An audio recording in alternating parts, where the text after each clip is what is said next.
Joink.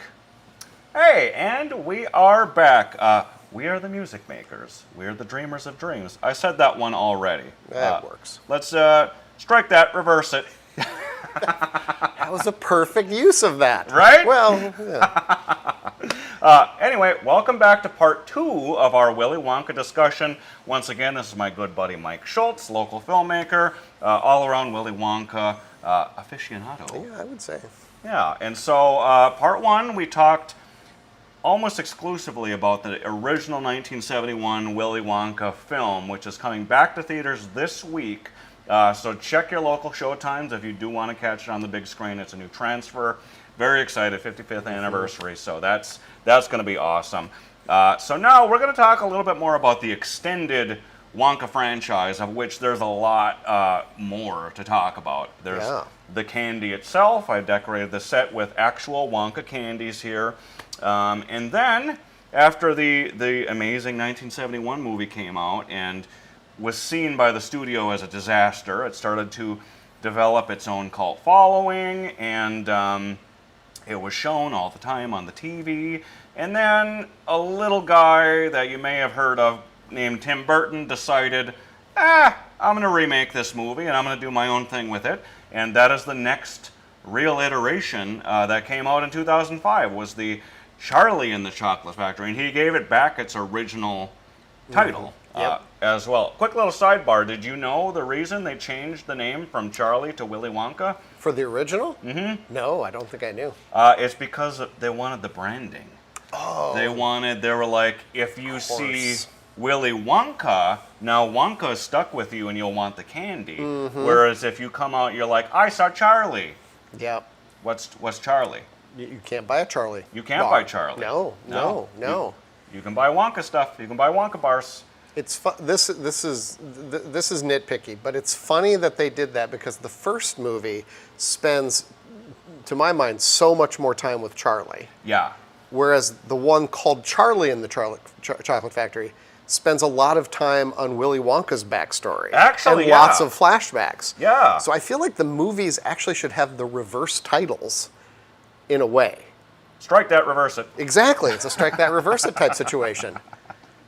Yeah. Man, so yeah, I guess that is what, I guess what Tim Burton wanted to do was fill in more of that backstory. I kind of like the mystery of Willy Wonka, like what's going on with that guy, where did he come from, is he from this planet, where are those Oompa Loompas from? He tells you a little bit where they're from. Yeah. But then, like, Tim Burton just goes and shows you, and he gives you that whole thing. Yeah, here's the island, here's where all this went down, and he does all that. So 2005 happened, the remake came out, and I was excited to see it. I saw it in theaters opening week. Did you see it in Duluth? I did, actually. Did you see it at the OmniMax? I think I did, actually. I remember I came to Duluth 10. Or no, it was Duluth 10 I came and saw it at. Yes. So Duluth 10 had opened maybe a couple of years before. But the OmniMax, I believe at that time, was either owned by the deck or co-owned by the deck and Mark. Like they were still running mostly science documentaries. Okay. And I remember they sort of announced, we're going to start running regular movies once in a while, and this was one of the first they ran, if not the first. I remember that's why I made a point of like coming, because I was living on the range at the time, and so I took a car full of friends. We took the hour-and-a-half drive to Duluth specifically to watch this movie, and we were so excited about it. And that was the thing. Yeah, there was a huge line, many kids, throughout the OmniMax lobby. And they had decorated it with like some giant candy bar type things and stuff. They did a great job. The big cutouts. I remember the gigantic cutouts, and I wanted a picture taken of myself in the lineage. I was like, I'm one of the children. Take a pic. Yeah, they had the whole thing set up. Yeah. It was a magical time. They did a great job. And then we went in, and of course at that time the OmniMax was a curve, like a dome. Mm-hmm. And so it really distorted the image in a way that actually may have helped the movie. I mean, I think it didn't hurt.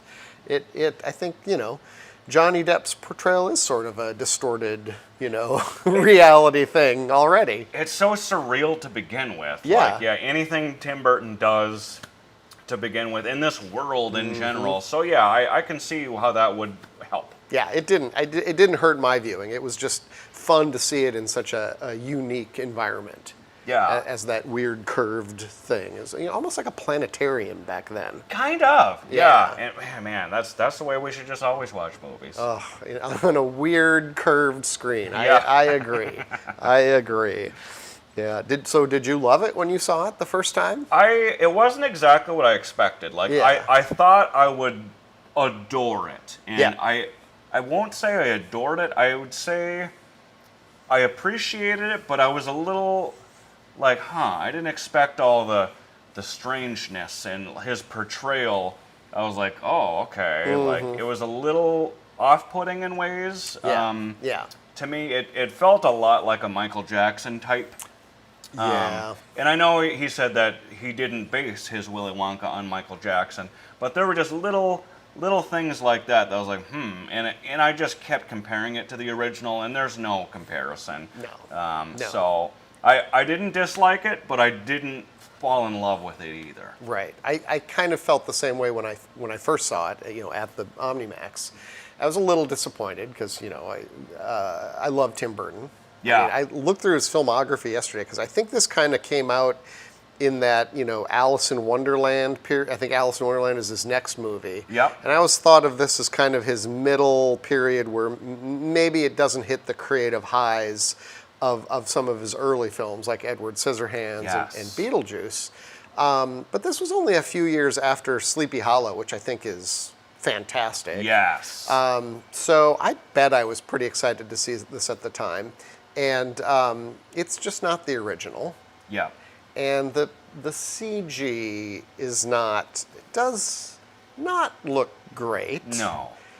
Although I did read that he had trained squirrels. Those aren't, for the most part, only augmented squirrels.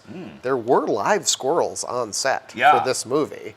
But they look weirdly CG. Yeah. And the opening credits are kind of dreadful with a very, showing the inner workings of the chocolate factory, but it looks rough. But when I rewatched it this week, I just love Johnny Depp's performance now. Oh. I don't remember what I thought of it then. I kind of had sort of a, maybe a, not bad, but disappointed, feeling about the whole movie. But now when I watch it now, Johnny Depp is as off-puttingly weird as Gene Wilder is, but just in completely different ways. And I kind of appreciate that. Yeah, he has to do his own thing with it. He can't just do a verbatim of Gene Wilder. Yeah. And the way that he puts down the children is delightful. And I wish I could insult children in my life this way, but children are very sensitive. And see, I can't just tell them, when I don't like something they're saying, I can't just, snap at them. Why are you mumbling? I can't understand anything you're saying. I just love it when Johnny Depp does that. It's so great. And he calls the kids short, complains they're short. So great. And he's like, ew, like they're gross to him. Yeah. That was kind of a funny little. Oh yeah, it was good.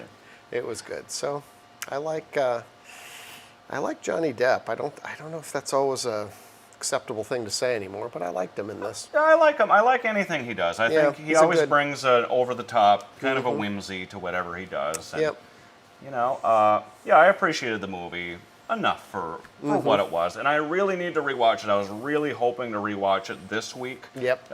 In prep for this, but it's just too busy, Chicago and all that. Well, stuff. and if you're gonna rewatch, if you're gonna watch things, better to watch the Tom and Jerry version, which I hope we get to talk about later, because I have not seen that, and I'm eager for you to explain that to me. Just sort of why. Yeah. Why would there be a Tom and Jerry version? This is the reason. Yeah. Yeah. That makes sense. Yeah. I like the songs in the Johnny Depp version. Oh yeah.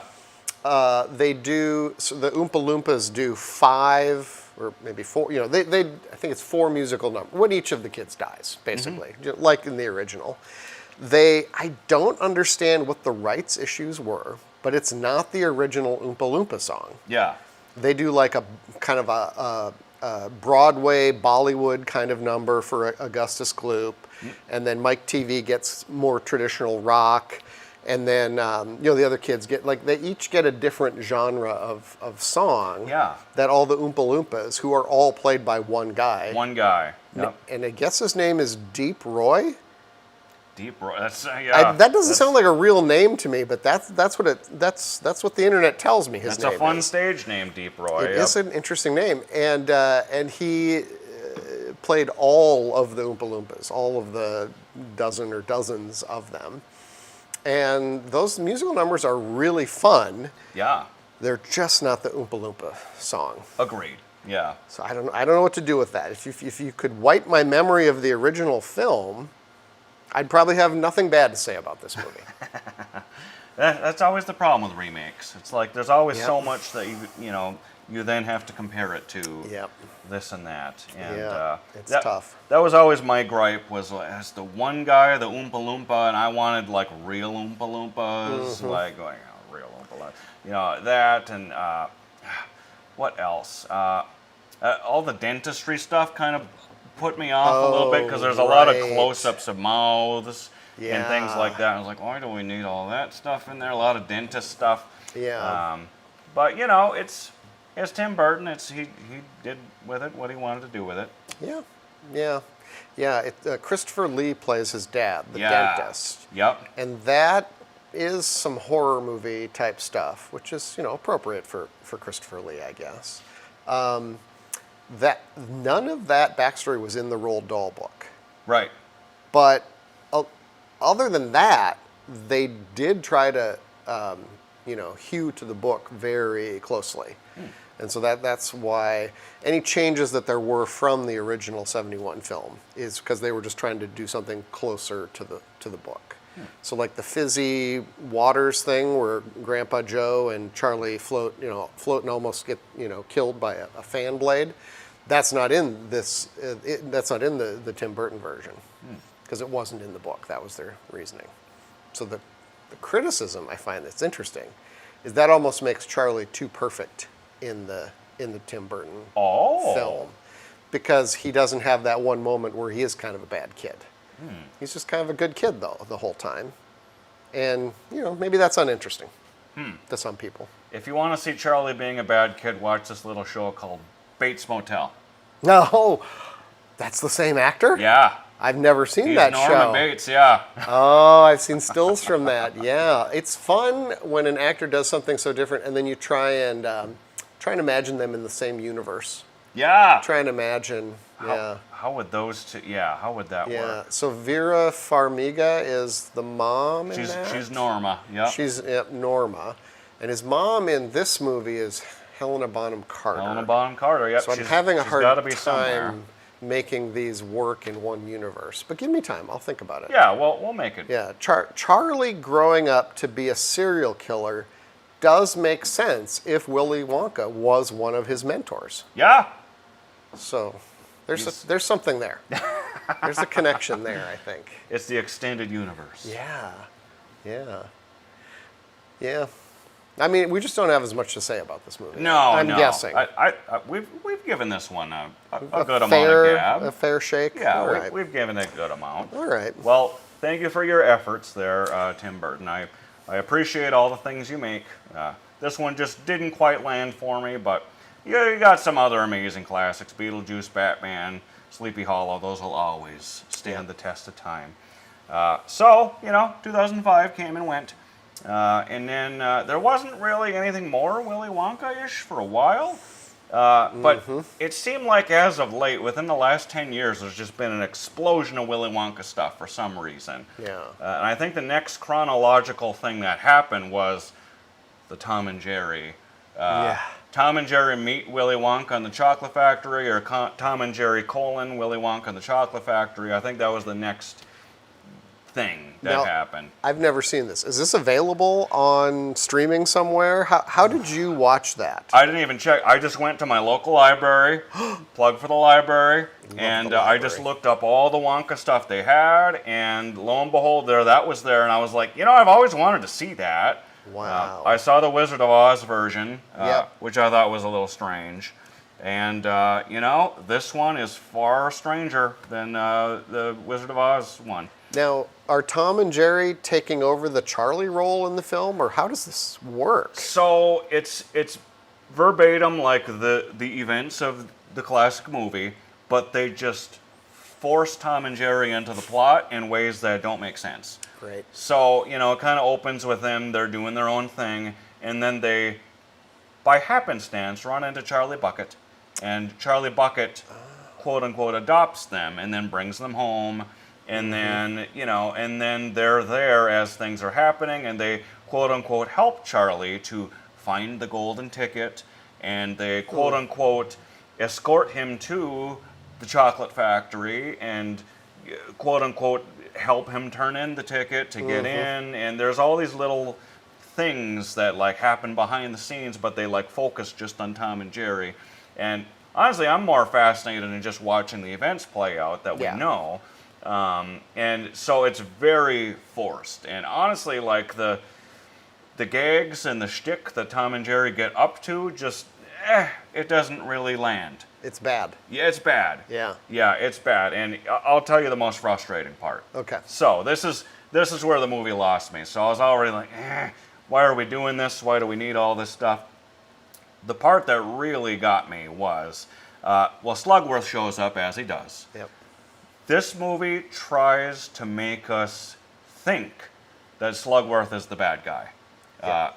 We've all seen the original movie. Yep. We know he's not. We know he's just there as, a plot device to test the children's faith in what's happening.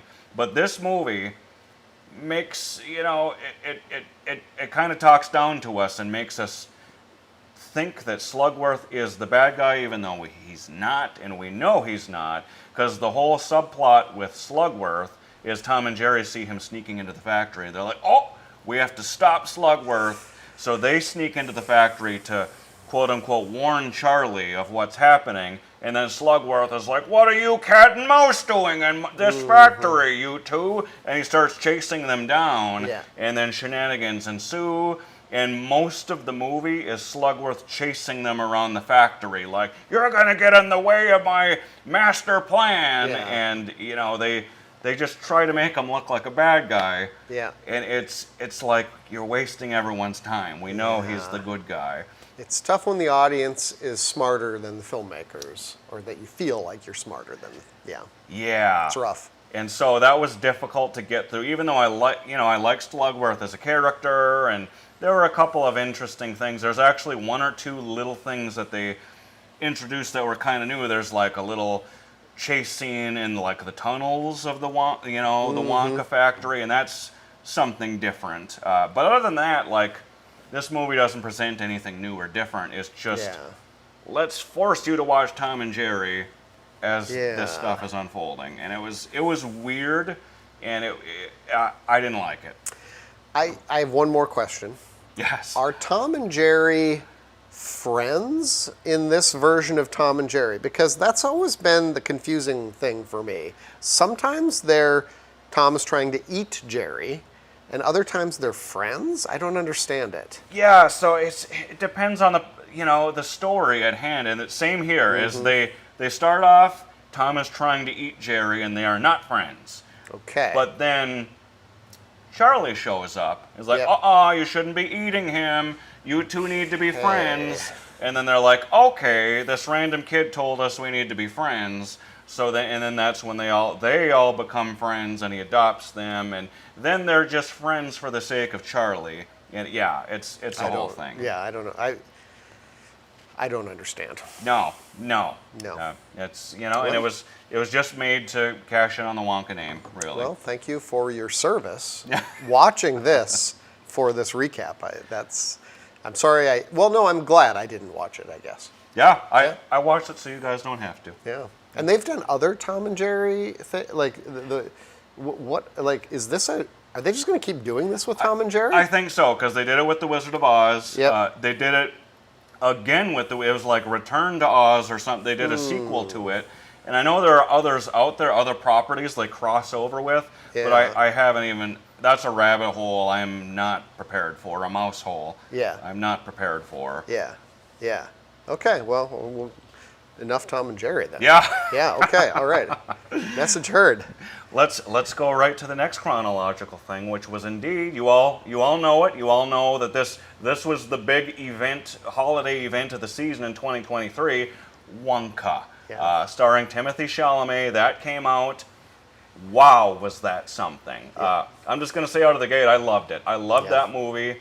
I think the general response was pretty positive to it. Yeah, I saw it in theaters too, and Paul King directed it, who did the first two Paddington movies. Mm-hmm. You can tell it has his same like sense of humor and warmth and whimsy and everything. Like there isn't a more perfect director to do an updated, version of Wonka. Yeah, Yeah. and Timothée Chalamet, like to get an actor that has a musical background and he can sing. He can dance. He can act. Yeah. He does it all so beautifully and effortlessly. Yep. I think it was a great casting choice. Yeah. The other thing I love about this version is it was kind of a secret musical. I do not think the marketing told people how much of a musical this was going to be. No. Yeah. And there was a ton of music in it. It opens with a musical, like with a song. Yeah. Like an "I Want" type song, where he explains everything in song, what he's gonna do and what he wants, and it's amazing. Yeah. I just love it. Yeah, that was a surprise to me as well. Yeah, you're right on the marketing. And Yeah. I don't know if that helped or hindered, but I still would have seen it even if it was like it's a full-blown music. I know people were upset when like Joker 2 came out, and it's like, Yeah. it's a musical. How? Well, nobody was told that, whatever. Yeah. Whatever. Like, this was fine, though. I like the music. For the life of me, none of those songs are, like, stuck in my head. I'd have to watch it a few more times. Right. So I watched it this week. The music is good, but I could not hum any of the songs other than Hugh Grant does new versions of Oompa Loompa songs in the style of the old 1971 Oompa Loompa songs. And, of course, the movie ends with Timothée Chalamet singing Pure Imagination. Yes. Which is amazing. That is my favorite part. I'll just say that out of the gate. Like, I like the whole movie, like, in general, and then that end when he finally, he overcomes his obstacles and he's starting to, you see the chocolate factory constructing around him as pure imagination is, So I good. love that ending. It's so good. Yeah. Now what city do you think this one takes place in? Oh, It seems like it's a European city. it definitely is European, yeah. Yeah.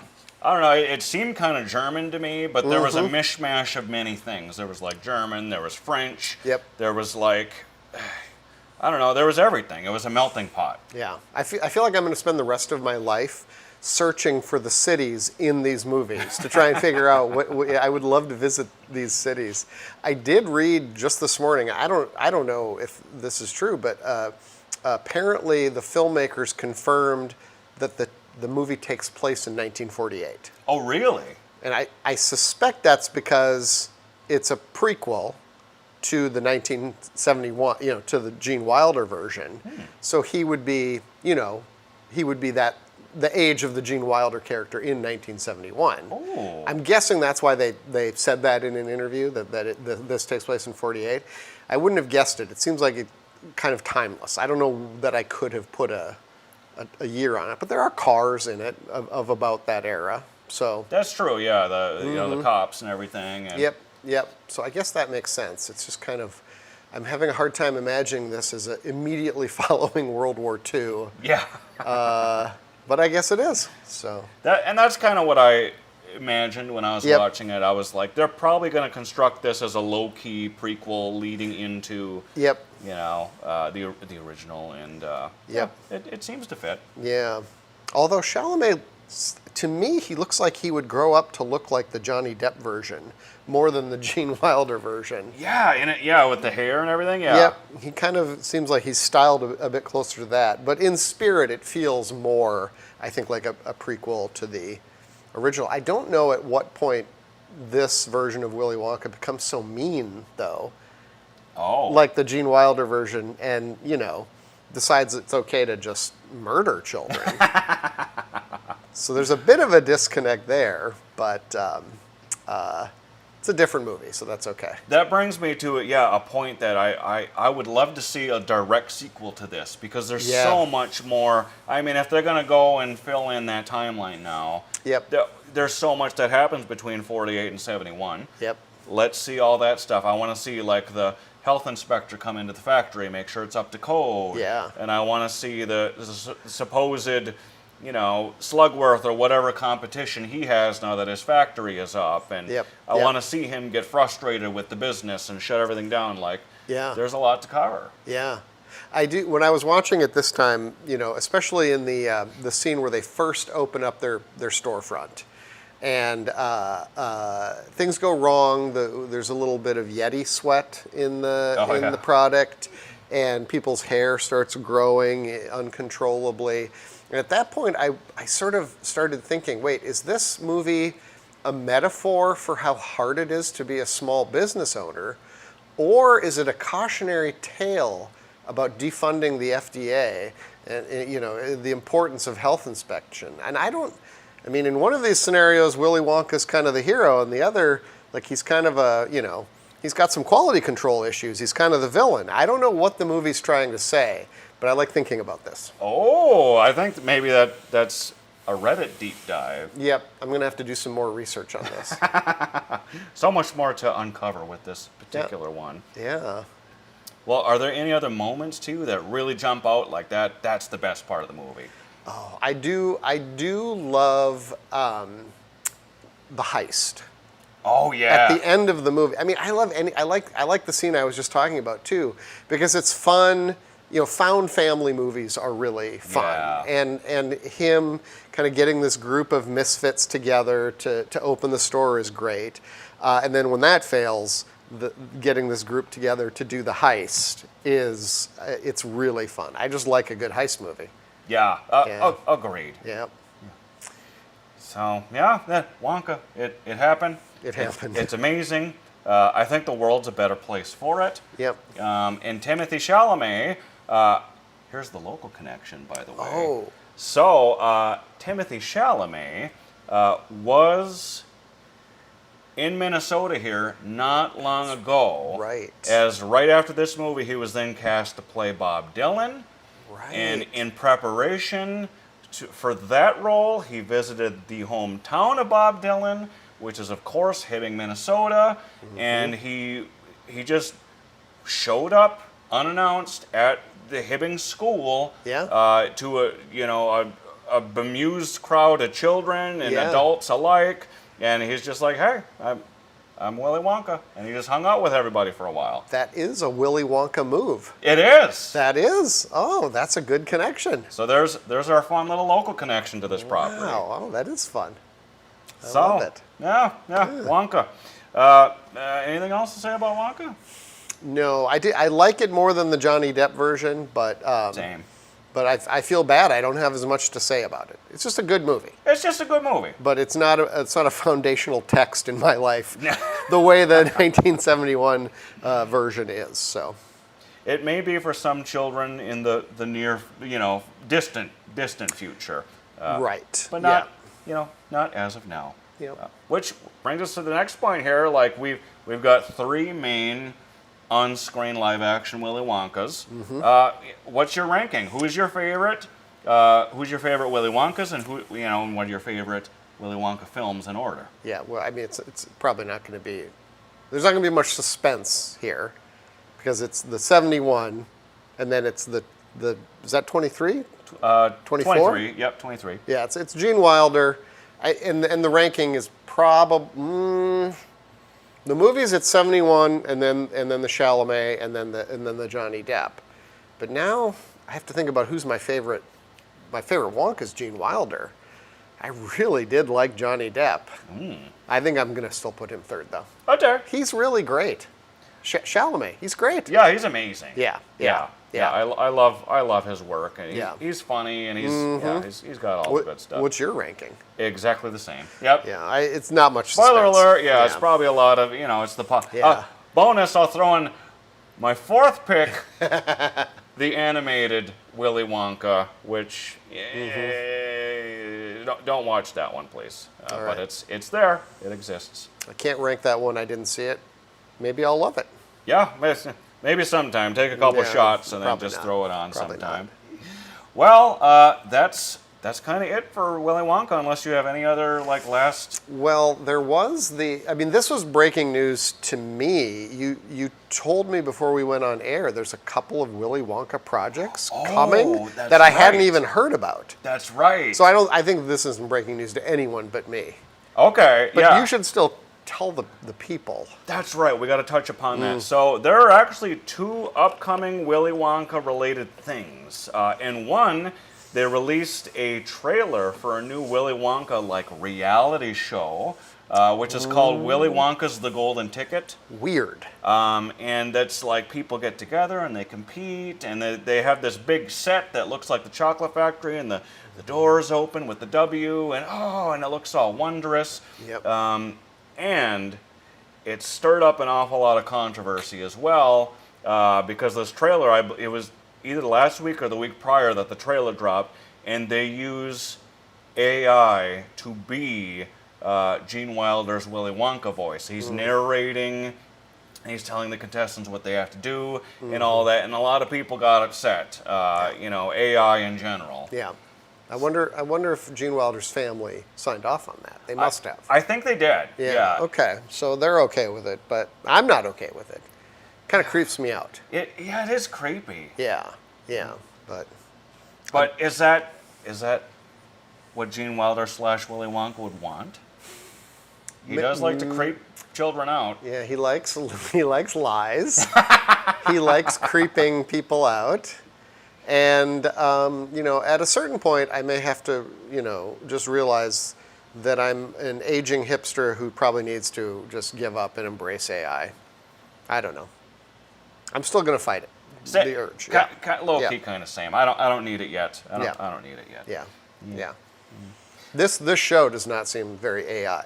There's no AI involved in this, is there? Those are all AI generated costumes there. Yeah, No. It's a handmade show. Yeah, totally. Yeah. These fingers do all the things. Yeah. All the mistakes you see, these fingers do them. Yeah, Yep.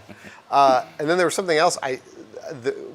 What is Charlie versus the chocolate? You mentioned this to me earlier too. Yeah, so Cards on the Table, I just found about that today. That's wild. I was doing a deep dive, and I was like, make sure I cover all the things, and I was like, what?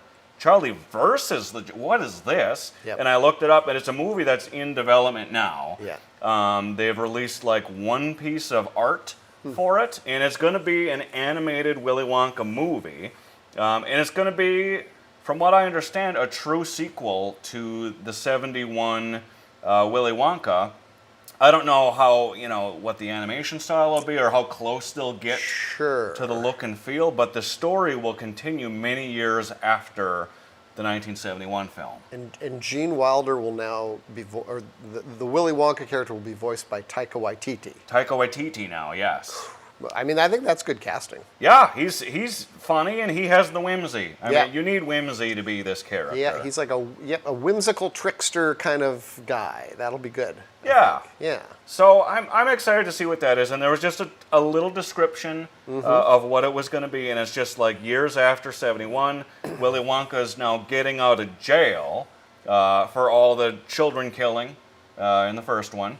Wow. And he's returning to his chocolate factory, and he can't get into it, and and Charlie can't get into it, and that's kind of all I know of this one, and that's supposed to come out next year. I can't wait. Yeah, same. I want to see that. Huh. Who would have thought Charlie Who versus would the have thought? Chocolate Factory? I'm stunned. I'm stunned by Charlie versus the Chocolate Factory. So you learn something new every day. Yeah, I'm glad I came here. So that's what's coming up for the future of Willy Wonka. I want to know what's coming up for the future of Mike Scholtz. Oh, I'm glad you asked. I just got back from Papua New Guinea a few weeks ago, which is, I mean, you'd asked me to do a show 2 months ago, I think, and I said, "Oh, I can't. I'm going to Papua New Guinea," which really sounded like a fake excuse. But I've heard some excuses in my time, but that one takes the cake. But I swear I had to go to Papua New Guinea. I'm doing This is actually the second documentary I've worked on for the Bong Center in Superior, the Richard I. Bong Veterans Museum. If you go to the museum now and sit down in their theater, they will show you the first documentary I did about, and I think it was released just a few months ago, and it's called Mission Marge, and it's about Richard Bong's, the whole story of the Ace of Aces and how he shot down more Japanese pilots, planes than anyone else.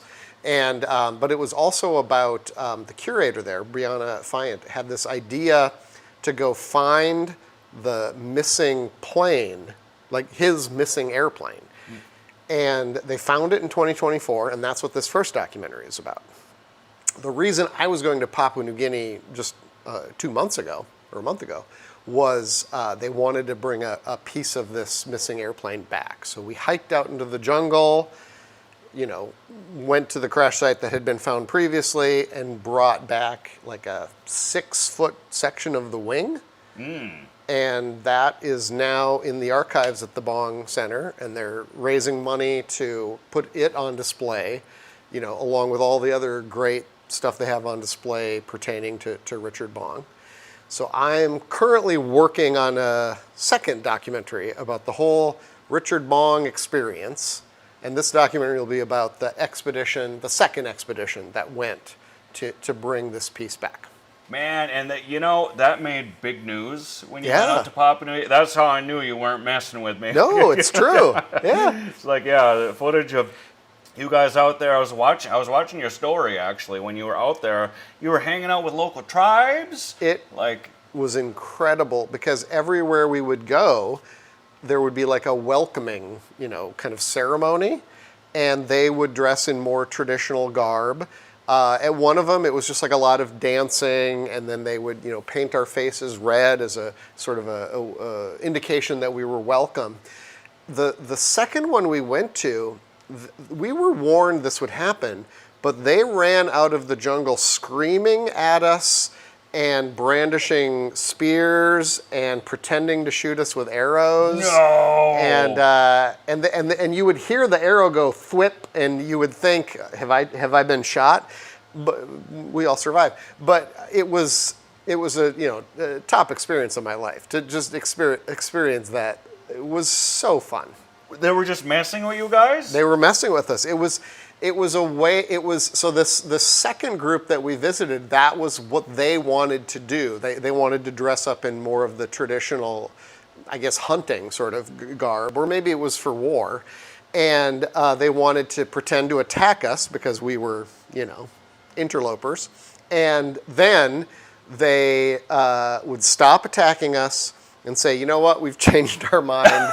You're welcome. Come into the community. That was just, it was kind of like a series of one-act plays almost that we were, and then there was a third one at the crash site itself, which was more similar to the first one, where they painted our faces red, and it was a bit more somber, no dancing, but also very, that one was very moving. So they were all kind of fun in different ways. Wow, is this all going to be covered in the documentary? This will all be covered. Yeah, we got a lot of good footage of all of this stuff, and we got good footage at the wreck site, and some locals there packed it up and brought it all the way back down the hill to the first village, and then we had to take a boat and some airplanes and back to Superior, Wisconsin. Wow. Yeah. So I think it'll be a good documentary. I don't know. I've just edited a little bit of it so far. Well, if you're editing it, it's going to be a great documentary. I hope so. The first one's good. If people want to check out the first one at the Bong Center, it's about a half hour long. It's very, very exciting. It's one of the coolest things I've gotten to do. Wow. I'm a low-key kind of jelly of what your experience out there. That's a dream come true. It was fun. Yeah. Do you know runtime or title? I think so. The first one was called Mission Marge because it was the mission to find Marge. That was the name of Richard Bong's airplane. He named it after his girlfriend, and they married shortly before he died as a test pilot in California in 1945. The second one we had T-shirts and hats made for the expedition, and they put the back of the T-shirt says "The Legend Returns," meaning the plane, a part of the plane, is coming back. So there hasn't been a discussion about the title yet, but that "The Legend Returns" is a possible title, I think. That's a legendary title. I think it's good. It'll probably stick. Wow. Yeah. Titles are hard. Titles are tricky. Yep. Yeah, Yep. sometimes I'll go through 3 or 4 titles just, in production and just, it's what the people want to call it. It's what people start calling it unprompted. That's Yep. Sometimes you just have to, accept what people are calling it. Yeah. I'm working on another project right now that has an interesting title I want to tell you about. It's about Little House on the Prairie. Ooh. And it's about the super fans of the books that started coming out in the 30s, but also the TV show in the 70s, and then of course there's the new Netflix show. Mm-hmm. So there are 6 or 7 home sites. I think there's 6 home sites. Pepin, Wisconsin, Walnut Grove, DeSmet. They have these museums all over the country. They will often have fan conventions, very much like a Comic-Con type thing. But Little House on the Prairie fans will show up, often wearing bonnets. Oh. They call themselves bonnet heads. Really? That would be one good potential title. Ooh. But the working title that we have landed on, because it makes us laugh, keep in mind, Laura Ingalls Wilder was the author of the Little House books. And the people going to the conventions are, a lot of women who grew up in the 70s, 80s, and 90s. So we're thinking about calling it Girls Gone Wilder. So I would say most people laugh. And then we've had a few people who hear the title and they say very seriously, you cannot call a documentary about Little House on the Prairie Girls Gone Wilder. So we'll see. We'll see if that's the title. But titles are hard. Yep, that's true. Yeah, yeah. Mm-hmm. Whatever people decide. Yep. I vote for Girls Gone Wilder. That's my audience All right. call-in vote. Over bonnet heads. I don't think bonnet heads is a serious contender because some fans don't like the term bonnet heads. Well, in the end, it's about the fans. Mm-hmm. Maybe the fans should title it. What if Mm-hmm. it was like an open to voting thing and your fans got to vote on what to call it? No, absolutely not. No? No, never. No, we're not going to do that. No, we'll just decide. It'll be okay. Okay. Yeah. Well, any other projects you're working on? Well, since we mentioned Haley an hour and a half ago, she and I are always working on some stuff. We'll hopefully have some videos before the end of the year from the depot where she works. I love that. A lot. Some historical stories in the History Haley style. So, we're always doing something fun with history. Those are my favorite. I love those probablys and the Historia. Yep. Great. Just they're funny and they're educational. Yep, that's our goal. Yeah. Yep. So, Man. coming soon. Well, you're a busy man. You got a lot going on. I think we might have to wrap up here pretty soon. That's okay. I don't mind going back to edit. I would like to go back to work, so it's okay. I would be happy if we quit. Yeah, same. I always hit a point where I'm like, too much of the subject matter, my voice is dying a little bit. Yep. We're about on that threshold as well. So, thank you again for coming, Mike. Thank you for asking me. Yeah, you were the perfect guest. Oh, thank you. You were scrumdiddlyumptious. No, stop. So before we do let you go, though, I'll tease ahead a little bit to next week. Usually I tease to what next week is, but I already revealed it's Spider-Man, brand new day. Yes, settle down. Spider-Man next week. That's what's happening. I'm going to have a million guests here. I've had to tell people not to come in for that episode. It's going to be a stacked episode. So it'll be Spider-Man. I'll have Spider-Man toys. It'll be great. And that's really all you need to know. So, thank you for tuning into this one. Thank you again, Mike. Thank you for having me. And that's it for this week, and until next week, my friends, stay spooky.